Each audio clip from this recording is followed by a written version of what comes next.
Por si las moscas, vamos a hablar del Festival Internacional por la Diversidad Sexual, que este año cumple su edición número 36. Se trata de uno de los festivales más antiguos que hablan sobre temas de la comunidad LGBT desde hace 36 años. Me acompaña Salvador Iris, que es el actual director del festival. Salvador, muchas gracias por estar acá. No, al contrario, gracias por la invitación. Salvador, ¿cuál es el programa de este año? Este año el tema alrededor del cual gira el festival es la moral, ¿no? Le decidimos llamar Faltas a la Moral, ¿no? Una ley que afortunadamente ya no existe, pero existió en esta ciudad. Claro, y además a la gente la metían en las camionetas y se las llevaban al torito, ¿no?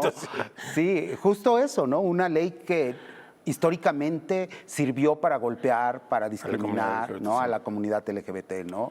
Había veces que el único delito, la única falta a la moral que existía era que una persona estuviera vestida, ¿no? De otra manera. Sí, que estuviera de manera rara. De manera rara, o que estuviera tomada de la mano con su pareja, ¿no? Del mismo sexo.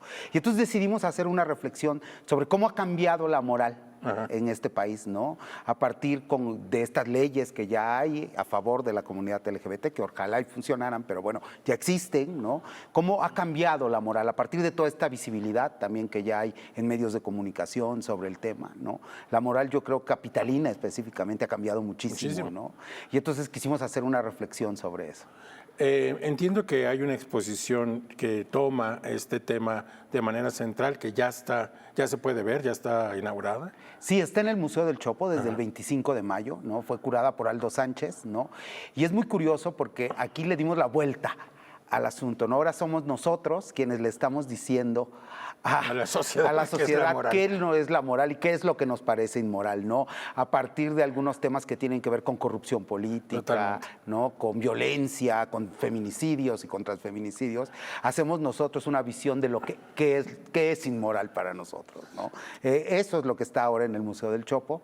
Y ¿no? Es una exposición Es una exposición de arte, pero de fotografía, pintura. Hay fotografía, hay arte objeto, ¿no? Hay instalación, ¿no? Hay documentos, sí. También es documental, ¿no? Por decir, hablamos de temas como el asesinato del cardenal Posadas, ¿no? El famoso caso del Zapata gay de Fabián Chaires, ¿no? Que a la gente le parecía inmoral justamente, ¿no?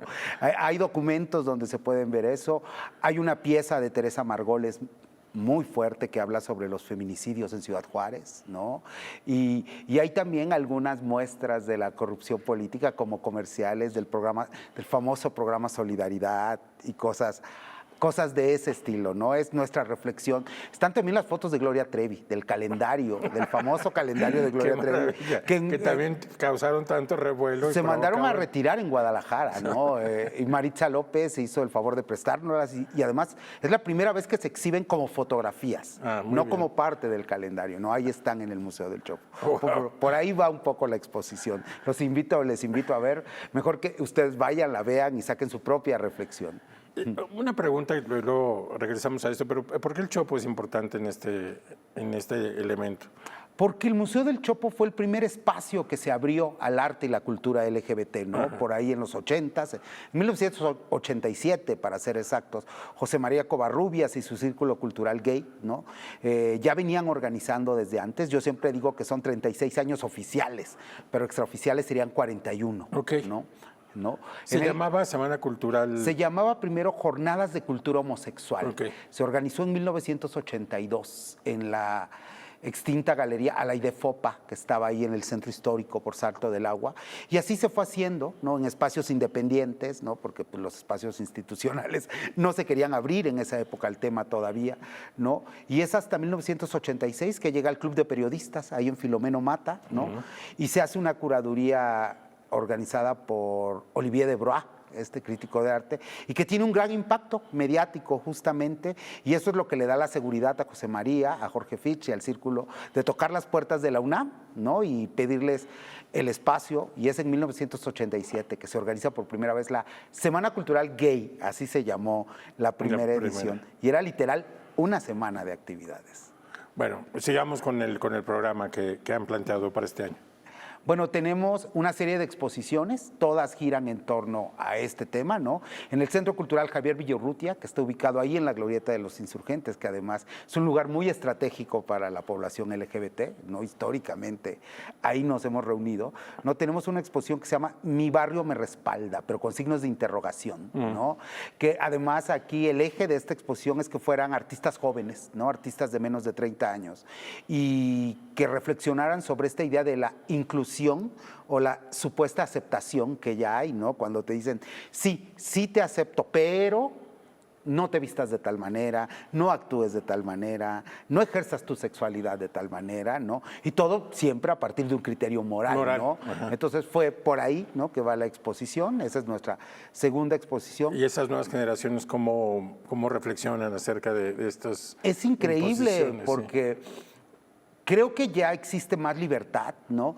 Creo que también existe un como desdibujamiento, por así decirlo, como que se desdibujan las identidades, ¿no? Total. O sea, ya no hay esas etiquetas que existían antes. Entonces no es lo mismo, ¿no?, ver la moral, ahora sí, como un hombre cis, gay, ¿no?, que verlo como una persona que no quiere ninguna etiqueta y que no se reconoce ni siquiera desde ningún género, ¿no? Entonces es muy interesante la reflexión. También hay arte objeto, hay instalación, ¿no? Hay audios incluso, ¿no? Está bastante interesante y a mí siempre me emociona que los chavos, ¿no?, los jóvenes, le entren al tema y planteen justo sus posiciones y sus posturas, ¿no? Muy bien, bueno, entonces Mi Barrio Me Respalda. ¿Qué más tienes? El día 10, ¿no?, en el Centro Cultural Eucalipto 20, un centro cultural que tenemos también en Santa María la Ribera, unas cuadras del Museo del Chopo, inauguramos una exposición también colectiva, ¿no?, que se llama Inmoral, donde también reflexionamos sobre, aquí la premisa era que los artistas participaran con una pieza de algo que a ellos les pareciera inmoral o que consideraran que aún hoy día a la sociedad le seguía pareciendo inmoral esa acción, ¿no? Y entonces también se juntó una muy buena colectiva, ¿no?, una muy buena curaduría con artistas ya consagrados con gran carrera, como Nahum Becenil, ¿no?, como Reinaldo Velázquez, pero también tenemos artistas emergentes que están presentando su visión sobre la inmoralidad, lo cual creo que hace bastante rica esta visión porque la hace justo diversa, ¿no? Claro. Y luego entiendo que tienen también expresiones de artes escénicas que sucederán a partir de la próxima semana. Sí, a partir del 14 de junio en el Museo Universitario del Chopo y en otras sedes tendremos teatro, danza, música, también con conversatorios, ¿no?, que van justo en relación a estos temas que te había comentado, ¿no? Vamos a tener una mesa sobre el lenguaje no binario, ¿no? Cómo lo viven. A mí siempre me gusta incluir en la programación la parte vivencial, porque creo que eso es muy rico, ¿no? Ver cómo la gente, no solo cómo lo estudian, no solo cómo lo presentan, sino cómo lo vive la gente, ¿no? Y entonces va a haber de chicos, ¿no?, que estudian, trabajan, se reconocen como personas no binarias, cómo se vive esta identidad, ¿no?, en tu trabajo, en la escuela, qué repercusiones tiene y todo, pero también vamos a estar acompañados de académicos, investigadores, gente que le va a estar dando también toda esta diversidad de visiones a estas mesas. Muy bien. Se nos ha terminado el tiempo de este primer segmento. Regresamos contigo. No se vaya, estamos aquí después de estos avisos.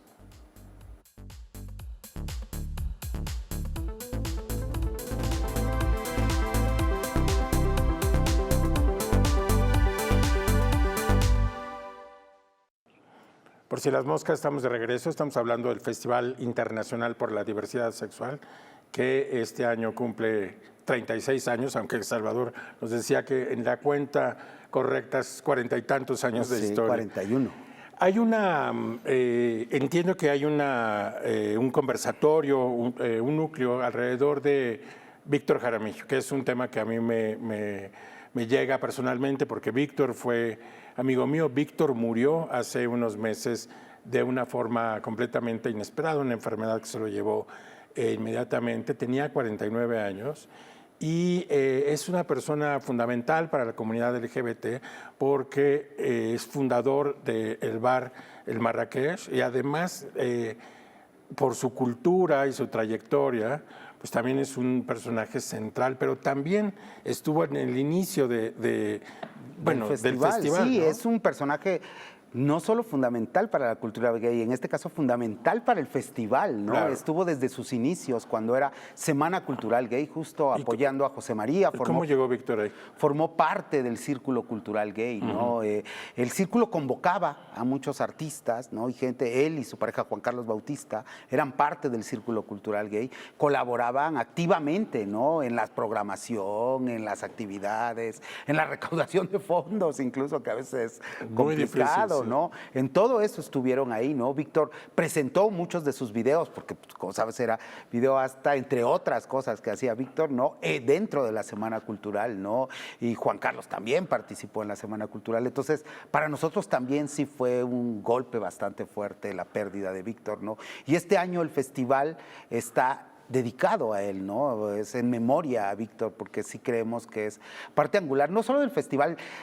Víctor fue gestor cultural, artista visual e impulsor de la noche, ¿no? Yo creo que la noche en esta ciudad no se puede explicar sin el Marrakech. Como sí, yo creo que él cambió algunas de las coordenadas acerca de la vida nocturna. De la vida nocturna LGBT de la Ciudad de México, ¿no? En República de Cuba, a partir exactamente, de ¿no? Un espacio que estaba abandonado y que de repente lo llenaron de vida, ¿no? A partir de esta iniciativa. Bueno, de todo eso estaremos hablando. Pues tú estarás con nosotros en la mesa el día 21. No es autopromoción, pero sí estaría ahí también hablando el día 21 hablando de todo esto, ¿no? Y de todo lo que significó Víctor para nosotros, ¿no? En nuestras vidas. Yo te podría decir a título personal que Víctor fue de las primeras personas gays que yo conocí en la Ciudad de México, ¿no?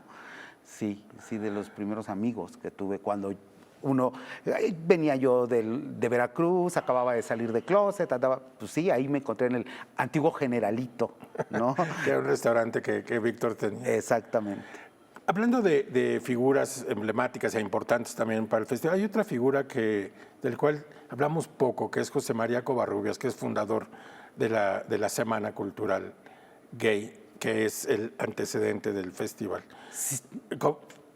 Platícanos un poco más de José María Covarrubias, porque creo que se nos olvida también esa figura importante, en parte porque él era polémico y era difícil. Era un personaje muy complicado, lo debo reconocer. Pero al mismo tiempo un impulsor y un gestor cultural de ejemplar, ¿no? Sí, yo creo que el trabajo de José María va más allá de lo LGBT, ¿no? O sea, no podemos hablar de gestión cultural en esta ciudad sin mencionar a José María, ¿no?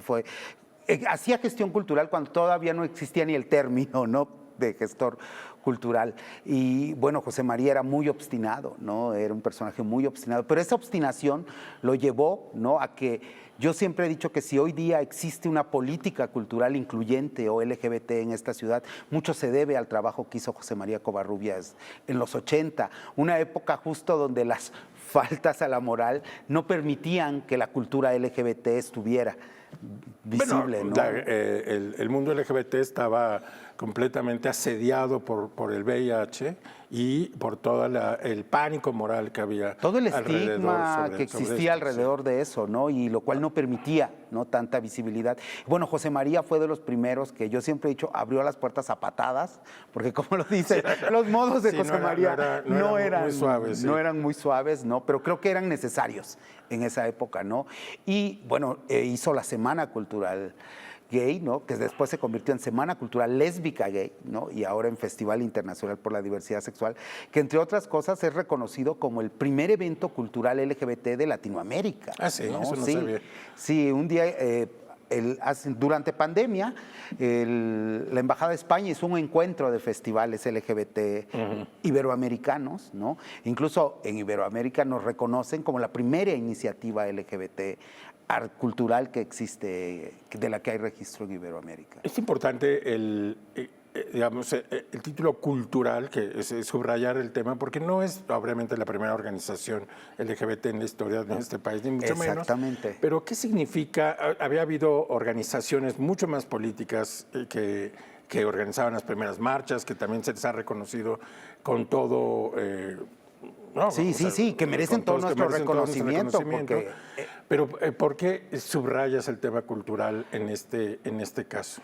Porque no había espacios para que los y les artistas, ¿no?, de nuestros colectivos pudieran exponer pudieran llevar su arte a un mayor número de personas, ¿no? Siempre era considerado que nuestras expresiones artísticas eran inmorales, justamente, o eran de segunda, ¿no? Que no tenían la calidad, ¿no? O que no tenían el discurso como para llegar a un espacio institucional. Siempre se nos cerraba la puerta y casi siempre el criterio que se usaba para cerrarnos la puerta era un criterio moral, no un criterio de calidad, ¿no? Casi siempre era de, híjole, pero esto es muy fuerte, pero esto no se puede poner aquí, pero entran familias. Siempre que me dicen entran familias me da mucha risa, porque es como desconocer que nosotros somos familia también, ¿no?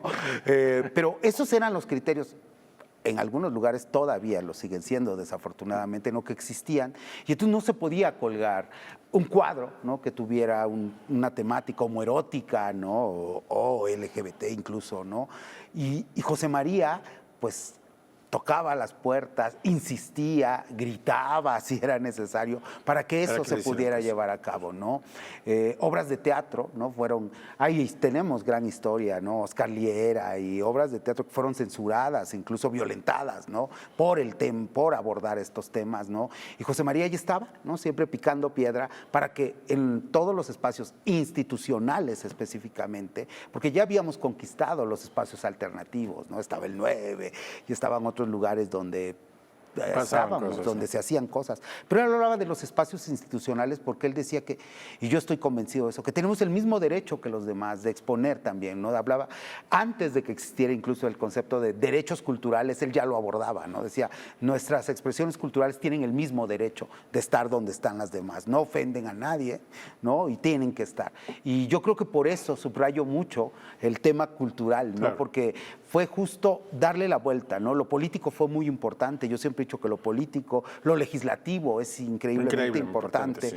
Pero si no va acompañado de un cambio de chip, de un cambio cultural, ¿no? De un cambio de visión, se queda como a la mitad. Entonces lo cultural también es importante, ¿no? Y siempre el arte y la cultura le permite a la gente sensibilizarlo, no educarlo, porque creo que educar para eso están otras instancias, pero sí sensibilizarlo. Y exponerle otras experiencias, ¿no? Sí, vivir otras realidades que no son las suyas, ¿no? Vamos a cortar en este momento. En el tercer segmento quiero invitarte a que reflexiones cómo ha cambiado la audiencia, los contenidos en estos 30 años. Okay. Regresamos después de estos avisos.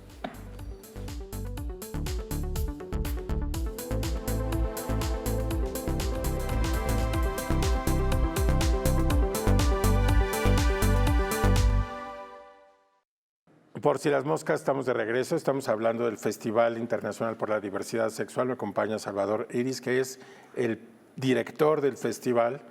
Y Salvador, antes del corte te preguntaba cómo crees que ha cambiado tanto el contenido del festival en estos 30 años, 30 y tantos años, como las audiencias. Bueno, de entrada te diría de la exposición, ¿no? Ahora, en los 80s éramos el único espacio donde, como te lo contaba, ¿no? Donde se podía exponer la cultura LGBT. Ahorita ya existen un sinfín de espacios, ¿no? No solo en la ciudad, sino en el país. Mi único reclamo es que solo suceden en el mes de junio, pero bueno, ahí están, y eso es bueno, ¿no?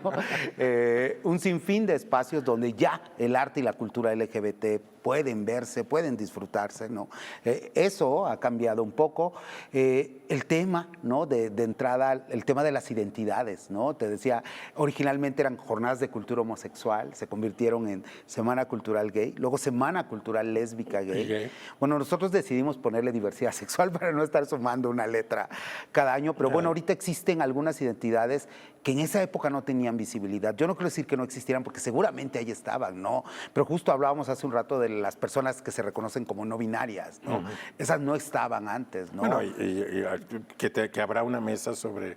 Sí, vamos a tener una mesa sobre no binario y vamos a tener también una mesa sobre prácticas sexuales no hegemónicas, ¿no? De personas que se reconocen como neutros, ¿no? Personas que deciden no ejercer su sexualidad por decisión propia, ¿no? Ni siquiera por una cuestión moral ni por una cuestión religiosa, sino por una decisión propia, ¿no? Todas esas identidades, bueno, la parte trans, ¿no? Que ha tomado muchísima visibilidad. El aspecto trans se ha convertido en los Estados Unidos en el centro del debate político entre la derecha y la izquierda. Creo que aquí también. Y aquí también es un tema central. y ahora pues desempeña un papel protagónico en nuestra discusión acerca de todos estos temas, ¿no? Sí, todo eso no sucedía hace 30 años. O sea, vamos a tener una mesa sobre infancias trans. Imagínate, hace 30 años era impensable hablar de infancias trans. Creo que las identidades, ¿no? Eso es un gran cambio que lo veo reflejado. Y en cuanto a la audiencia... O sea, ¿tú crees que hay más público para esto? Sí. Sí creo que hay más público. Tan es así que, te decía, ya existen un sinfín de actividades que transcurren a la par. Claro. Y a veces todas están llenas, ¿no? Lo cual quiere decir que sí hay un público. Creo que otra cosa que impulsó la semana ahora festival fue la creación de audiencias, ¿no? Audiencias para estos temas, ¿no? Que ahora ya se desbordan por toda la ciudad y pueden llenar al mismo tiempo un teatro y el Museo del Chopo, exacto, y una galería particular y el norte. Y ya ahora sí, como decía en la consigna de la marcha, estamos en todas partes, ¿no? Y en cuanto a la audiencia, creo que ha habido un gran crecimiento de público heterosexual, lo cual me da muchísimo gusto, ¿no? Público que antes no se acercaba por prejuicios, por estigma o hasta por miedo, ¿no? Tal vez mal pensado esto, pero la gente no se acercaba. Ahora no, van familias y eso me encanta, ¿no? Familias con sus hijos, ¿no? Entran, participan de las actividades, preguntan, ¿no? Se involucran y eso, creo que eso es también un gran cambio, ¿no? Antes era un poco de autoconsumo, debo reconocerlo, ¿no? Era un evento de la comunidad, para la comunidad, y lo cual estaba muy bien, ¿no? Porque en su momento era importante hacerlo así, pero ahora creo que se ha abierto al público en general y eso lo ha enriquecido muchísimo. ¿Hay una relación entre el festival y la marcha o simplemente... como todo pues, sucede en junio, suceden simultáneamente? Originalmente sí. Era la semana, sí, era el banderazo, para la marcha LGBT, ¿no? Justo por eso era una semana, ¿no? Ajá. Empezaba y culminaba con la gran marcha. Creo que los dos eventos han crecido, ¿no? Y sí, han tenido ya sus propias necesidades, pero eso no quiere decir que estamos peleados con ellos, ¿no? De hecho, promovemos la marcha dentro de todas las actividades, ¿no? Y a veces los llevamos a platicar a todos estos comités que existen alrededor de la marcha, que eso es harina de otro costal, pero bueno, a todos los hemos llevado, los hemos sentado ahí en el festival, porque a fin de cuentas lo que somos es un foro para que se debatan nuestras agendas, ¿no? Se debatan nuestras problemáticas también, ¿no? A partir del tomando como pretexto el arte, ¿no? Ponemos ahí estos acentos para que se vayan a debatir estos temas. Y bueno, sí, siempre acompañamos la marcha, ¿no? Y de alguna manera sí somos como los predecesores de todo lo que sigue después. Una cosa que me interesa hablar contigo ya para estos momentos finales es que aunque en efecto existe un clima mejor para estos eventos, somos capaces de discutir mejor, con más calidad y en mejores condiciones estos temas, de exponerlos, de revisarlos. Hemos visto en otras partes del mundo que estos derechos y estos espacios ganados no están asegurados, ¿no? Hay el asunto LGBT es un asunto en constante tensión. De nuevo, en Estados Unidos, Europa del Este, Rusia, o sea, estamos viendo otra vez, bueno, España misma, unos retrocesos autoritarios frente a estos temas. Y entonces, ¿qué te hace pensar acerca de México y en qué momento crees que estamos y qué futuro le ves a esta discusión dentro de la Semana Cultural? Creo que estamos en un momento bastante importante porque, como lo decía, hay mucha visibilidad, ¿no? Pero también, como tú dices, ¿no? Siempre los derechos LGBT, y no debería ser así, penden de una tablita, ¿no? Siempre somos la liga de tensión, justo hasta para las cuestiones políticas, ¿no? Y yo creo que estamos en un momento donde también las poblaciones LGBT, y hay que reconocerlos, estamos un poco divididas, un poco fracturadas ideológicamente, ¿no? Justo por estas identidades, claro. ¿No? Hay toda una pugna sobre las identidades. Incluso hay un sector, ¿no? Un sector de las poblaciones LGBT que no quieren reconocer a las personas trans, ¿no? Yo creo que estamos en un momento en el que deberíamos de reflexionar eso y unirnos, porque estamos viendo que en otros países, como dices, se están retrocediendo los derechos y yo no creo que México pueda ser la excepción, ¿no? Creo que debemos aprovechar el momento, debemos aprovechar la coyuntura de que ahora estamos en todas partes, que estamos en los medios de comunicación, que estamos en las series, que estamos en las telenovelas, que estamos en las noticias. Creo que deberíamos de aprovechar ese momento, ¿no? Para, pues, impulsar más y tratar de hacer un frente para que nuestros derechos, todo lo ganado, no retroceda. Muy bien.